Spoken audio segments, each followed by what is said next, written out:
that one of these days I will sit down to film a YouTube video and it won't be cloudy and rainy outside. But today is not that day. Welcome back to my channel, my darlings. I know it has been a really long time and I'm very sorry about that, but welcome back to a new video. I am so excited to have you here. Today's video is a little bit of a mix match. I'm gonna try out some different things, but the most important thing is I'm going to be answering your elegant travel questions. You will know if you follow me on my Instagram or on any other of my platforms that I recently celebrated a milestone birthday aboard the Ritz-Carlton yacht traveling through the Baltic Sea, the North Sea in Scandinavia. And that trip was truly, truly amazing. I had all of these plans to kind of film all of this content leading up to it and during my trip, and I just didn't get around to it because I was a little busy just being in the moment. And you will know that I often talk about a sign of elegance is really being present and being in the moment with those that you love and care about. So I'm going to give myself a little bit of grace, and I hope that you will as well. But with that said, today is going to be a little bit more of a chatty video. I'm going to answer your questions. We're going to talk about ways to pack more elegantly when you travel and just have fun with it. So let me know in the comments below if you like these type of videos that are a little bit more chatty, maybe a little bit more vlog style. And I will try to be a little bit more consistent with my YouTube videos. I have some great plans, but we'll talk about that a little bit later. So with that said, pour yourself a cup of tea, or in my case, I have a cup of coffee in front of me, and let's have a chat. This is one of my favorite teacups, and if you have followed me for quite a while, you know that it is one that I use in so many of my branding videos, and I will link it down below because it's just from Amazon, it's just such a great find, and I love to gift this one as well. If you are a client of mine, I normally will gift you a beautiful teacup for our in-person sessions, which is great. Well, with that said, let's take a sit. Let's tuck in, let's answer some questions about how we can be a lot more elegant while traveling. So, I made sure to write down all of your questions on all the questions that you submitted on my Instagram on my phone. I'm gonna set my cup down. Let's dive into these questions because there were a few that I was like, that is such a good question and not one that I would ever think to talk about. This trip was, it was a big one because I was celebrating a huge birthday for myself, but a lady never tells her age. And it involved a lot of airline travel. And this question is one that I'm not sure. I have asked, and I don't know if I've been asked. But anyways, so here's the question. How do you politely decline switching seats on a plane? This is a great opportunity for me to teach a little bit of a process, a format, something that I teach my in-person clients who find difficulty with setting boundaries. When you are faced with something that is going to be a little bit more, have a little bit more controversy or confrontation, it is a really great opportunity to set a boundary, but do so in a warm way. And to do that, you can use this format, which is, I like to call it the boundary sandwich, the warmth sandwich. You set it with warmth, then you state your boundary, and then you finish with warmth. This helps you express that boundary in a way that often can feel a lot more comfortable for those who maybe are a bit more people pleasers, who have difficulty with saying no, or who are rule followers. I am one of those people myself, and this has come in handy so much. So if someone asks you that if they say, would you mind switching seats, and you would rather not switch seats with them, then you can use this method to politely, calmly set that boundary and still keep the interaction with them a lot more pleasant. So you could say something, thank you so much for asking. I've chosen this seat for a reason, so I'd rather not switch. I hope you'll understand. And that way you're setting that boundary with them. You're not over explaining anything. You're not going into too many details, but you are letting them know that you appreciate that they asked you in such a calm and positive manner. And it keeps that interaction respectful and polite while still asserting that boundary. So next time you need to, whether it's someone asking you to switch seats on a plane, or if it's another situation where you need to set a boundary and you feel a little bit hesitant or uncomfortable doing so, uncomfortable saying no, try a sandwich method of sandwiching that boundary or that more confrontational statement with warmth in the beginning and warmth at the end. Moving on to the next question, and this is one that I got a lot, and I think I may have a question in here that kind of is similar, so if I do, we'll see which one that is. But what is the etiquette difference between flying first class and economy? Now this might be a interesting, slightly different answer than you might expect.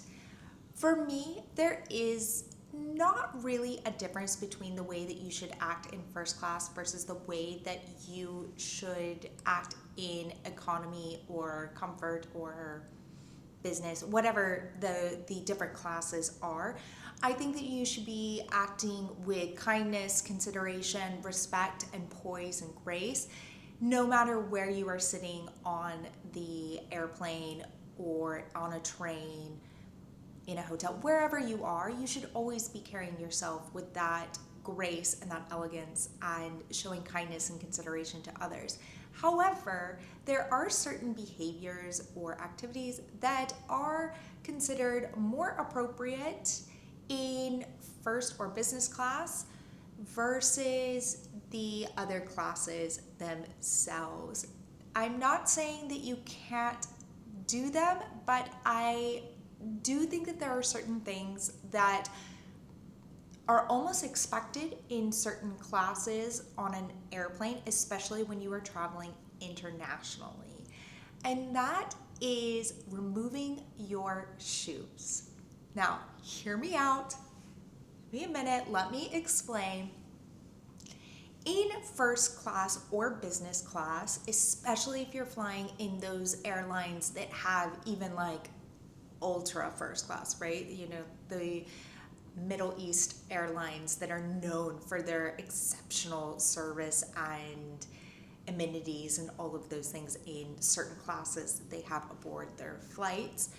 But when you are flying in these more, business class and above, you are given slippers and socks by the airline. They come in usually in a very nice little amenity bag, and it is almost expected that you will remove your shoes and place the socks or slippers onto your feet. I personally believe that it is completely okay for you to do that in first class, whereas in the other classes, you're not always given those things, and people could find it a little odd. You're on the same airplane, so honestly, there's not that much of a difference, but for whatever reason, when you are sitting in business and first class, it's almost expected. And I think it's because those seats lie completely back and like flat. And you wouldn't want to put your shoes that are incredibly dirty onto a seat that you're going to be sleeping on, onto a seat that you're relaxing or lounging on. So those slippers and socks that they provide for you kind of help protect that. It's kind of like taking your shoes off when you arrive in a plane. Whereas when you are sitting in the economy seats, it's not really the same. You're not really putting your feet or your shoes on the chairs. So I think there are those few little things that feel a little bit different depending on the class. They seem to be almost expected. But at the end of the day, I think if we carry ourselves with grace and poise and kindness and consideration, it doesn't matter where you're sitting, right? I talk a lot about elegance and poise and grace does not actually have a monetary number attached to it. We should be acting that way all of the time. And it's not just reserved for the elite classes. So at the end of the day, I honestly don't really think that there are different ways of behavior and decorum depending on where you are sitting on a plane or on a flight. Moving on to the next question, which is what makes a lady's travel outfit elegant? This is something that I'm wanting to dive in a lot more lately with my content. I'm feeling more inspired to talk about elegant dress, elegant style, elegant presence. And so this is a great question to kind of kick that off. Again, let me know in the comments below if you want to hear more about elegant style, because it's definitely something that I've been thinking about a lot lately. When it comes to your travel outfit, your airplane outfit, your train outfit, car outfit, whatever it is, the outfit that you're wearing while you are in transit, I am a firm believer of the formula of comfortable trousers, whether those are thick, slim cut pants, not athletic wear, but I do have some like thick ponte, however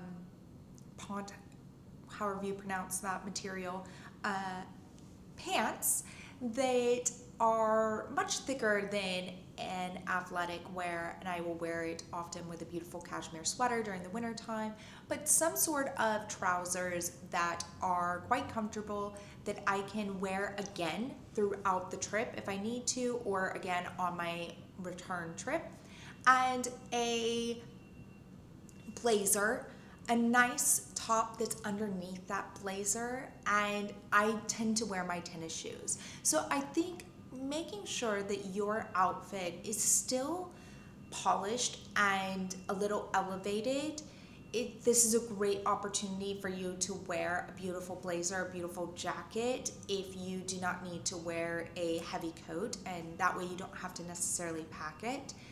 It just looks a lot more polished than sweats. I am not a sweats on an airplane type of girl. For me, I will wear jeans on a plane. I find that all of my jeans are fairly comfortable, and they don't get that dirty, so it's just a great way for me to have another pair of jeans packed. I love a blazer. I think it makes your outfit look so smart, so polished, and they can be multi-use. They can be draped over your shoulders in the evening over a beautiful dress. They can elevate an outfit, pair of shorts, pair of other pants that you brought, whatever it is. I just think blazers are such a great item in your wardrobe, especially for travel. I am personally always cold. During the winter time, I will bring like a light cashmere scarf that will double as a blanket if I need it, just give me a little extra warmth. add a little style at the same time. And then I always wear my tennis shoes on the plane. You're walking, you're running, you're, dragging a suitcase with you. You're standing on your feet, maybe a lot. It can be a lot for your feet, and I like to have a tennis shoe for walks or working out while I'm traveling, and those can be quite bulky. So I tend to keep a lot of my bulky items as items that I would wear on the flight. You can get beautiful, elegant, white, low profile sneakers that look great with dresses, look great with your outfits, and still feel really polished. I think at the end of the day, the key thing is just making sure that you're dressing in smart casual. And I know that people will find this annoying or controversial, but the way that you dress definitely makes an impact on the way that you are treated. If you are more elegantly dressed, if you're dressed a little bit more nicer, polished, smart, casual, you are more likely to be treated with better service. You might get more upgrades. And it's, there's so many people in the industry who have talked about this, and there are, great research on the way that we dress and present ourselves to the world definitely has an impact on the way that we are treated. So I would say always opt for something that feels elegant, stylish, maybe a little structured, can be multi-use for your outfits that you plan to wear during your trip, and just feels overall elegant and polished, but also warm. I'm always cold on flights, so I like having that jacket. I hope that kind of answers that question. Keeping with the theme of style and travel, we're moving on to how can I show respect in other countries through my appearance. Dress codes are different depending on the country that you are visiting, and the best way that I think that you can show kindness and respect to other countries and cultures through your dress is to, one, prepare and research. If you know that you are going to be visiting a place where you might be visiting religious spaces or spaces that require modest dress, require your shoulders to be covered, require your head to be covered, then being really mindful of having at least a scarf maybe with you. Like sometimes you might be visiting some place that's really hot and you don't want to be wearing a lot of things that are covering too much, but having that scarf with you while walking around can be really, really helpful. There were times when we were in Italy last October where we were visiting churches and cathedrals, and I would see women being turned away because they didn't have anything to cover themselves, cover their shoulders, to go inside to visit. And so that's kind of sad. You don't want to find yourself in that situation. Also, just veering on the side of modesty, you might not be someone who dresses in that traditional sense of modesty or modest dress, but being really mindful of maybe having your arms covered or your shoulders covered doesn't mean that you can't wear things that are super stylish and fashionable or anything like that. And modest dress doesn't mean that it's not fashionable, but just really being mindful of others in a way that your clothing is respectful to those around you. A big thing too is to understand if a country is more likely to wear smart casual, maybe a little bit more formal in dress, versus another country like the US, which can be extremely casual, and you'll see things across the board here. There are certain countries where wearing athletic wear out and about is just not seen, not done, or even frowned upon. One of those countries is France. France, they just don't wear athletic wear. Now, they might wear athleisure in a way that's extremely fashionable, but wearing your yoga pants and a sweatshirt walking around definitely is going to make you look maybe a little bit more like an American tourist. Also, is just not showing your poise and grace and elegance, and it just makes you stand out a little bit more. So really, I think opting for smart casual is a great baseline for being an elegant traveler and showing elegance and kindness to the cultures and respect to the cultures that you're visiting. When we were in Scandinavia and I was looking things up, one of the things that was mentioned about Denmark is that they tend to dress a little bit more formal and more in that smart casual way. And I definitely saw some people who were dressed in a way that I wouldn't say it falls under that smart casual dress code, but overall I did see people more dressed fashionably and in what I would consider smart casual, elevated day wear.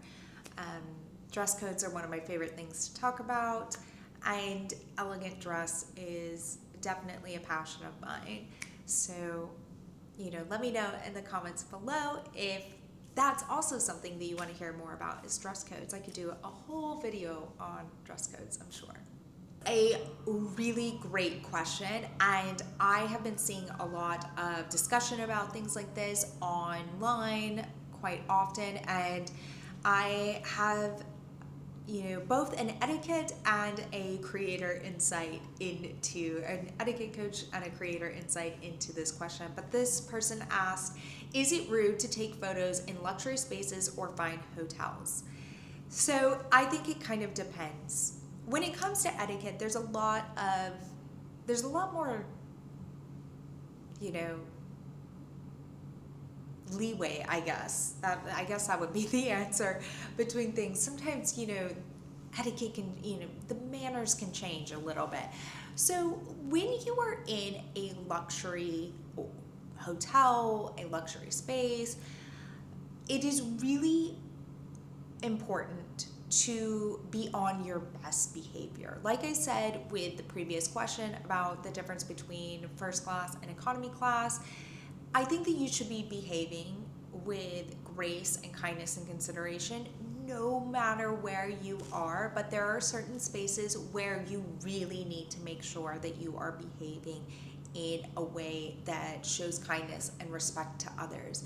When you are in these type of spaces, you need to remember that this is a public space. This is not private. And so being really mindful of the people who are around you and making sure that they are getting just as wonderful of an experience as you are. So if you want to take a picture in a luxury space, I would say do so discreetly and quickly. I personally do not like filming out in public. I'm getting a little bit better at it, but I find I have a hard time with it because I feel a little bit self-conscious, but also I want to make sure that I'm not disrupting others' time in that space as well, because it is a public space. So they are there to experience it as well, and they may not want to be in the back of your photos, or they may want their own photo there. I recently read a article in a thread about a woman who had a horrible time while visiting Paris because of the influencer content creator culture that has kind of invaded certain spaces and cities a little bit more. And she was at a beautiful restaurant. She wanted to see the view, but a content creator had kind of taken over this space with her husband, who was a photographer, and they were basically doing a mini photo shoot in that area, and so she was unable to also enjoy that area.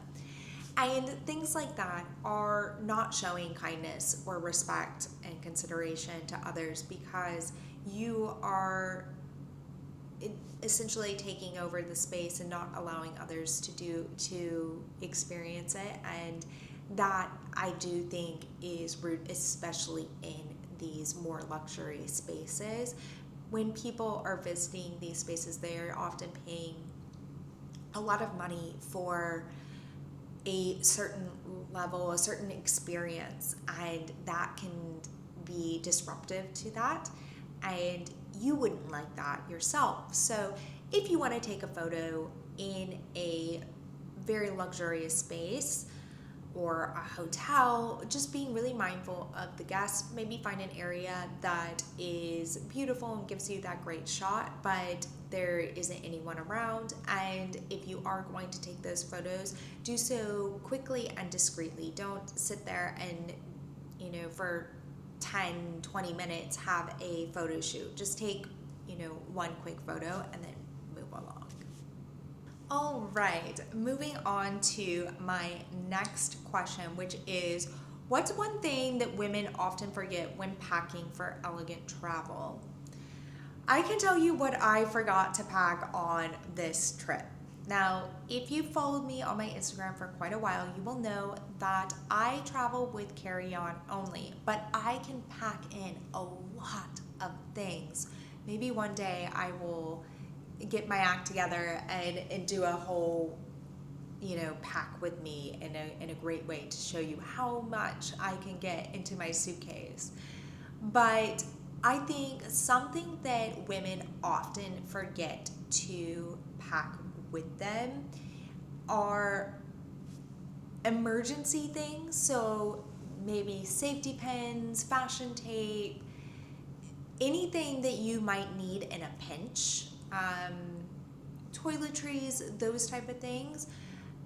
It's great if you can have maybe a small bag that has kind of like an emergency kit of just a few little things that'll help you in a pinch if you need it in your carry-on bag. I think having that would be really helpful. And then another thing is packing things just in case the weather turns. So on our trip, the weather that I had looked at beforehand while packing was showing quite warm. It was like high 70s and it was sunny, and then it would say it was going to rain, but it was still saying it was high 70s. So I assumed that I was going to be quite comfortable in more typical summer weather. When we got there, the weather turned, and it definitely felt significantly cooler than I would have been comfortable in many of the outfits that I wore. So I had to go and get a few items to help, and I wore those items almost throughout the whole trip. I wore those sweaters multiple times. I wore, jackets, and then we ended up getting a rain jacket, which I absolutely love. It's from a new brand. I'll link the brand below in the description box, along with a lot of other things that I find are really helpful for elegant travel. But this jacket saved me because one day it was really, really badly raining, and it's a great travel piece. It'll fold up so easily. So I'm super happy that I did get it, but it would have been great if I had anticipated needing a light jacket that would be great for warmth and rain, that wasn't just a blazer. Often, like I said, I will wear a blazer on the flight, and it'll do double duty and act as a way to keep me warm in the evening. But it would have been really nice to just kind of have something small as another option. So really thinking about, do I have something in my bag, in my travel wardrobe, that will help me if the weather turns? All right, we've made it to the last question, which is, how do you travel light and look elegant? Like I said, I need to do a video on this because I can get a lot in my carry-on bags. And I think it comes down to editing what you bring with you ruthlessly. Sometimes I have even pre-packed or practiced packing when we went to Europe for our wedding and our honeymoon. I practiced packing my suitcases multiple times. Now, on that trip, I did not use a carry-on because I was getting married and I had a dress that was acting as my carry-on and I had shoes and I had a lot of things. It also was winter time and we were continuing our honeymoon after our wedding week in Paris. So I needed to have a lot of sweaters and a lot of things that were going to move on with me past that time in Paris. But other than that, I tend to pack only in carry-on only. So really making sure that you go through what it is that you want to bring ahead of time. Like really think about those outfits, kind of plan it out, maybe even use Canva or something like that to really plan out your Canva or Pinterest or something to plan out the outfits that you want to wear, and really keeping in mind, keeping an eye on what's the weather going to be like, what are the activities that you know that you're going to do, and what do you need for those activities. Are you someone who likes to walk a lot, likes to go to the gym a lot? You need those, tennis shoes and stuff. Are you someone who that doesn't really factor into this trip, and you are going to a conference and you need to have heels and flats and sandals, whatever it is. So really just being mindful ahead of time of what it is that you are doing, where you're going, what's the temperature going to be like, and what's the space that you have to take. Like how many days are you going to go, and what are you putting it in? Are you putting it into a carry-on, or are you checking a bag? Just because I do carry-ons doesn't mean that you all have to. So just really putting some thought and insight into what it is that you are going to do before you start packing is great. The next is kind of sticking to a color palette. I have been leaning a little bit more into a more ultra neutral palette. I don't wear a ton of colors anyways, and my wardrobe is one that kind of all goes together, which is really helpful. But if you are going on a trip and you want to make sure that you don't overpack, you're trying to be more effortlessly elegant, really keeping in mind, a color palette. Choose 2 to 4 colors. My sweet spot is 2 to 3. Occasionally I'll have a pop item that's okay, the color palette is really cream, black, and blue, but I have this red dress that I love and I want to pack it for this trip because it would look amazing, or I need it for something, and that's a standalone item. But when you think about that color palette and it all kind of goes together, it makes it easier to make multiple outfits out of the things that you pack. That's the next thing, is really thinking about, is this just an outfit on its own, or is it a wardrobe piece that can be used in multiple ways? So really thinking about full outfits that you plan to wear versus just items that you love. If you pack just items that you love, you'll find yourself either 1, overpacking, 2, hating everything that you packed, and 3, just needing, finding frustration when you're getting dressed in the morning. The next thing is being really mindful of the materials that the clothes that you're packing or you're wearing. If you are packing things that have more structure and more bulk to them, that's going to take up a lot more space versus things that are kind of thinner, maybe linen. Easy care items too are great, but just really thinking about what it is that they are made out of, and can you pack it super tiny, and can it be something that's worn again? Does it kind of effortlessly, come out of the suitcase looking beautiful? Does it need to be pressed? I had a lot of items during this trip that needed to be pressed, and so I had to use that service because on the ship they didn't have irons in the rooms. They had to press them themselves, and so that made it a little more difficult. I had to think about things a little bit more because my items went off for the evening and had to get pressed. But just finding items that you're like, these are great for at home and multi-use, but they're really great for travel. I have a lot of dresses that are really amazing for travel because they fold up so thin. They can be dressed up, dressed down. The materials are easy care. I know, like, if I spill something on it, I can wash it and it's going to be fine. Or it's going to be something that is easy to steam out, easy to iron, and it's just great. So I think that is super important as well. What else? What else makes it easy? Was this question just about travel? How do you travel light and look elegant? Yeah, so it's more about style. But I would say also doing beauty treatments before trips.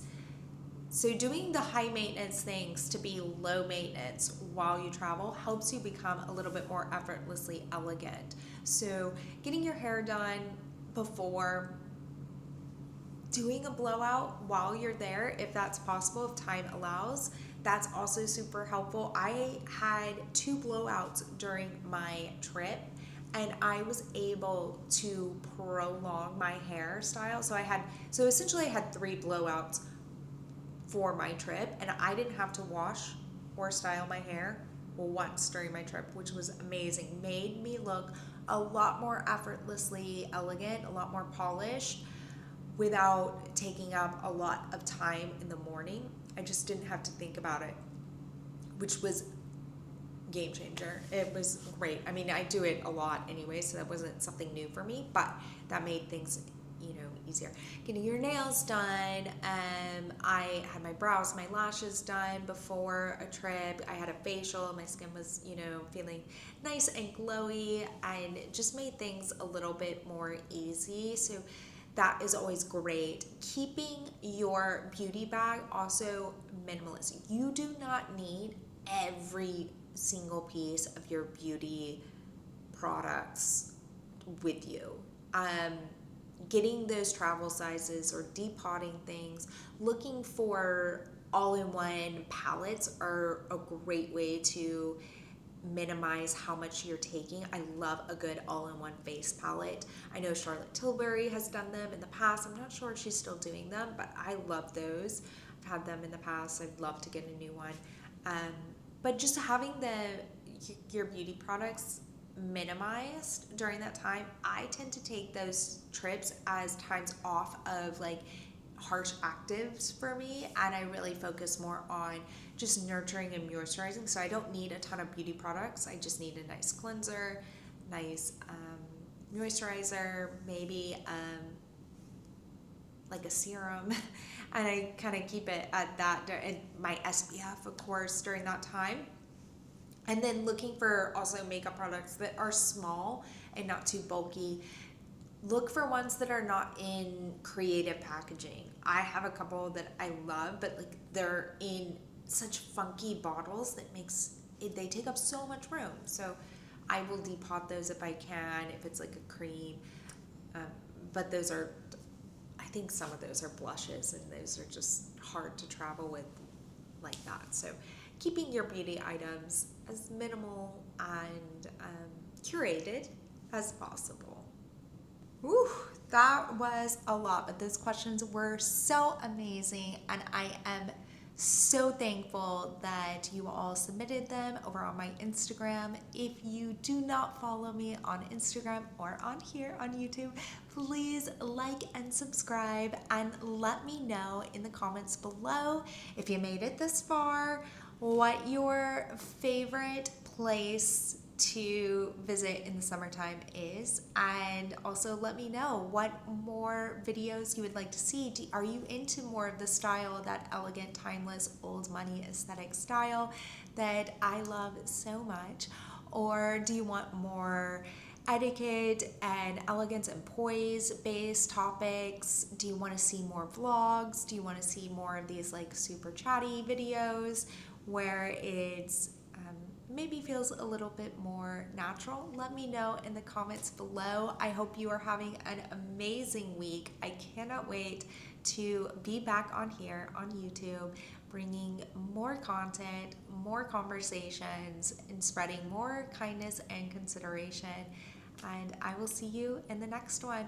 Have a great day.